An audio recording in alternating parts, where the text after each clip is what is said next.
what kept you chasing this undisputed status? Like, what is it about you that says, no, I'm not drifting off. Like, I'm going for undisputed status. Yeah, I mean, it's really the only thing that I've ever known to fight for. Obviously, I don't come from money. I don't come from opportunity. And when you start, you have to pay to do this. And so the money is never the reason why you're doing this. It really is nice. Now the financial freedom that I've gained through fighting has been special and something I never would have thought I would be able to attain. And I probably would not have any other way. So that part is super special. But what the fuck? What'd you ask me? It's just, what kept you chasing this goal, right? Because you have succeeded. You could walk away and be like, look at all I've accomplished. I mean, honestly, I just stayed the course and I just win. I win when I need to win. I've only lost to past champions or in championship fights. And obviously that's not nice. I don't like that part about my career. But then I come back, I get back on the horse, I get back to work, and then coming off of losses, I'm very, much more dangerous than I am coming off wins. That's the human mind, and it's just a tricky situation to be in when you're being successful, to stay, as committed to the process as you need to. But there's always a UFC 300 quick reminder, nice knockout. I think again, so I'm training with the thought of I just got knocked out by Max Holloway. I have had 2 wins since then, and it's been awesome. I mean, they've tried to get rid of me. They don't want to get rid of me. Obviously, I'm a great fighter for the company, but I have held off these young up and coming. Fucking these guys are so hungry. Patty was so hungry. Fazeev is so hungry. Armin's so hungry, and there won't be a time when I'm fighting guys that are older than me now. So these guys are all up and comers, and they're all coming for me. And every time I've got the opportunity, I have held them off. So I'm here for a reason. I'm here because I'm one of the best in the world. I'm fighting a guy that is absolutely incredible. But I have a great coach, and we're gonna have a great plan. And I'm gonna, change his face just like I always do to all my opponents. Oh, I love that. That gets me excited. You talk about beating Paddy Pimblett. What does that prove? Like you said, I'm not trying to rush you out the door, but you're not a young man right now, right? So when you beat these younger guys, does it prove something like within yourself that you're like, yeah, man, I still got this? Absolutely. I mean, one thing I've always said is when I think my younger self would beat, myself now, then it would be time to call it quits. And so, I mean, having these challenges, being the underdog against Patty was awesome. I was really, I convinced myself they're better than me. I convinced myself I'm going to lose. That way I work so hard. And when I do win and when I am successful, I'm surprised. I was surprised at how effective and how dominant that fight was, because again, these guys have so much momentum. Patty has so much momentum, and it's really something similar to this fight that I'm going to have to steal early, and I was able to do that with a big body shot and, drop him in the first round, and then now he's battling momentum, and that's going to be a big factor in this fight as well. So, these young up-and-comers, they're not going to stop. These kids are coming from all over the world. I tell my teammates, guys, the poorest parts of every country has a chance to go just where you want to go, and these kids are hungry. And so if you're not working, then there's no way that you're going to outwork these kids, and the passion they have to overcome and succeed is greater than anything that an American can almost even fathom, with where these kids come from. And so, that's part of the process. You have to never be comfortable. Always remember there's people from all over the world coming for you. And I'm constantly reminding the young kids in my gym that, if you ain't working right now, then just go get a job. If you're not committing everything, if you're not disciplined, if you're not sacrificing everything that you need to sacrifice in order to put yourself in these positions, then you should go get a job and start a career and work your way up a ladder, because this is a tough sport. And then on the other side is like, you should probably go get a job because only, 1 in a million are going to make it. But for me, that I was told that a lot as a child, that, I wanted to be a professional football player, and everyone was like, chances are so slim. It's like 1 in a billion. I'm like, well, that means there's one. And so that's the mindset you have to have every single day. And that's the mindset that I've had, for the longest time. My body, I've been so blessed to have my health, that's a huge part, so taking care of myself. Obviously, again, made mistakes early, but I've had a chef for the last 6, 7 years.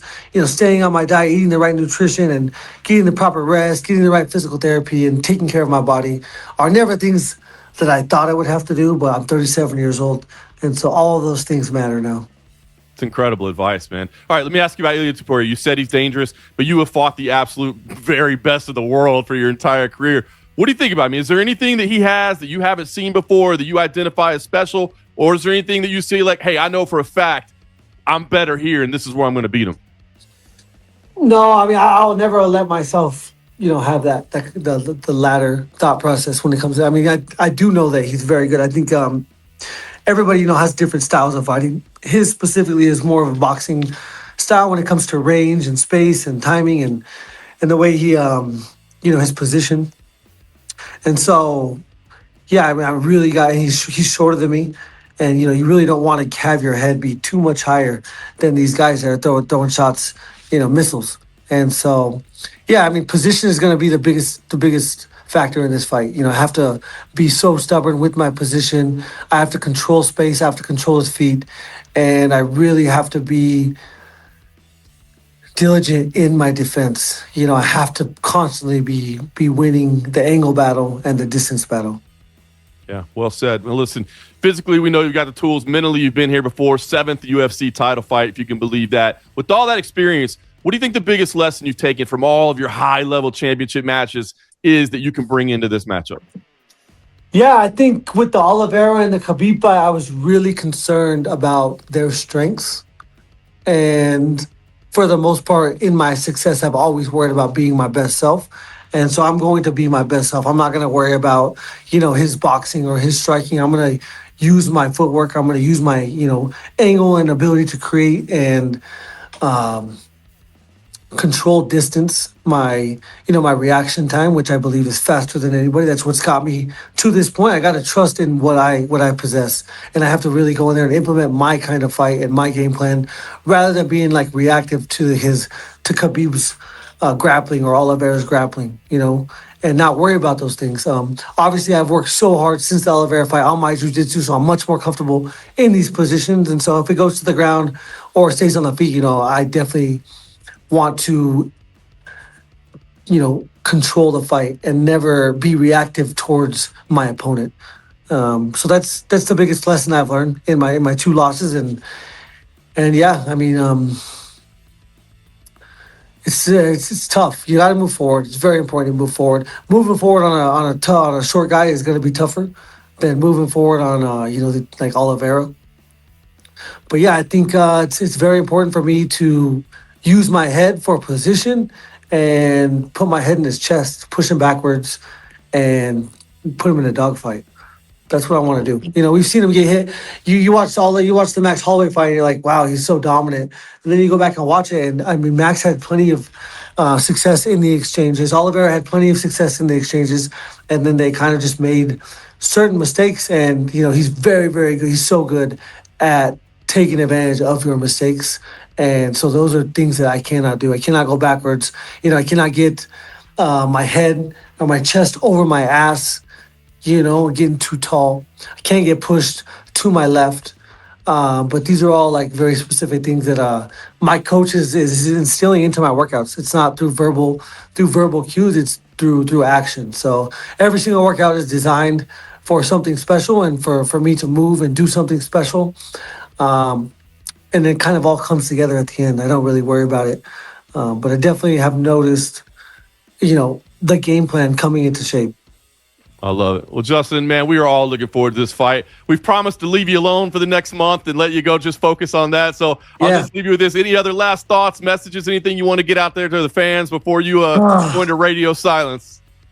I mean, I'm working so hard. I want this so bad. But, tricky part about life is the more you want something, the worse you do sometimes. So, I'm going to be so ready. I'm going to be so confident.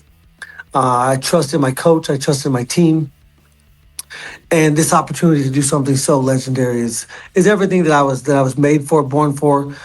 This could be, this could match the miracle on ice for the United States of America when it comes to, being successful in competition. And so this opportunity is everything I could ask for. I I've never promised you that I'm going to win because this is such a crazy sport, but I promise you that my preparation, my all the lessons that I've learned, I promise I will use everything I can to be as perfect as I can. And I will try my hardest to be successful and represent this country. And win or lose, I will represent this country as it should. And that's by being accountable to my actions.